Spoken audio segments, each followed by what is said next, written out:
DSP ACB Rangareddy range మాకు ఒక complaint రావడం జరిగిందండి. ఆ కంప్లైంట్లో కంప్లైంట్ ఏమంటారంటే ఆయనకి దాదాపు రియల్ ఎస్టేట్ బిజినెస్ చేస్తుంటాడు. దాంట్లో భాగంగా కొంతమంది ఆయన పేరుపైన మరియు ఆయన ఫ్యామిలీ మెంబర్స్ పేరుపైన కొన్ని డాక్యుమెంట్స్ రిజిస్టర్ చేసుకోవడానికి ఇక్కడికి వచ్చాడు. వచ్చినప్పుడు ఇక్కడ సబ్ రిజిస్టర్ ఆఫీసర్గా ఒకరిని ఇన్ఛార్జిగా సబ్ రిజిస్టర్ ఆఫీసర్గా పనిచేస్తున్నాడు ఆయన సాయి కుమార్. ఆయన వచ్చినప్పుడు డాక్యుమెంట్స్కి కొంచెం ఖర్చు అవుతుంది, డబ్బులు అది అని చెప్పిన తర్వాత ఇతను మళ్ళీ వెళ్ళి డాక్యుమెంట్స్ ప్రిపేర్ చేస్తున్నాడు. ప్రిపేర్ చేసినప్పుడు ఇక్కడ సాయి కుమార్ అని చెప్పేసి ఒక డాక్యుమెంట్ రైటర్ ఉన్నాడు. ఆ డాక్యుమెంట్ రైటర్ని అప్రోచ్ చేస్తే ఆ డాక్యుమెంట్ రైటర్ని already sub registrar incharge sub రిజిస్టార్తో మాట్లాడాను. ఆయన ప్రతి డాక్యుమెంట్కి 2,000 రూపాయలు ఖర్చు అవుతుంది. సో టోటల్గా 11 డాక్యుమెంట్స్కి 22,000 రూపాయలు ఇవ్వాల్సి ఉంటుంది బ్రైబ్గా అని చెప్పి చెప్పడం జరిగింది.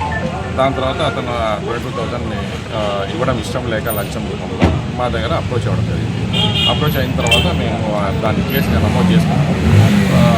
మళ్ళీ దాని తర్వాత ఒకసారి వెళ్ళి రిక్వెస్ట్ చేయమంటే ఆయన రిక్వెస్ట్ చేసినప్పుడు ఒక్కొక్క డాక్యుమెంట్కి 1,500 రూపాయల చొప్పున ఇక్కడ పనిచేస్తున్న సాయి కుమార్ అనే ఇన్ఛార్జ్ సబ్ రిజిస్టర్ గారు ఒప్పుకోవడం జరిగింది. తగ్గించాడు. 2,000 నుంచి 1,500కి ఒక డాక్యుమెంట్కి తగ్గించాడు. సో టోటల్గా 16,500 రూపాయలు దానికి ఒప్పుకున్నాడు. దాంట్లో ఆల్రెడీ 4 డాక్యుమెంట్స్ రిజిస్టర్ చేసేసినాడు. ఇంకొక 7 డాక్యుమెంట్స్ రిమైనింగ్ డాక్యుమెంట్స్ పెండింగ్ ఉన్నాయి. ఈరోజు అతను 16,500 రూపాయలు తీసుకొని ఇక్కడికి వచ్చి ఈ డాక్యుమెంట్ ముందే ఉంది డాక్యుమెంట్ ఐటమ్.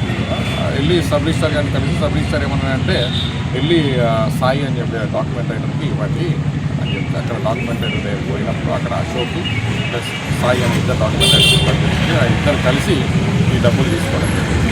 దానివల్ల వాళ్ళకి ముగ్గురికైనా నేను అందులో తీసుకొని సర్వే నెంబర్ ఎంత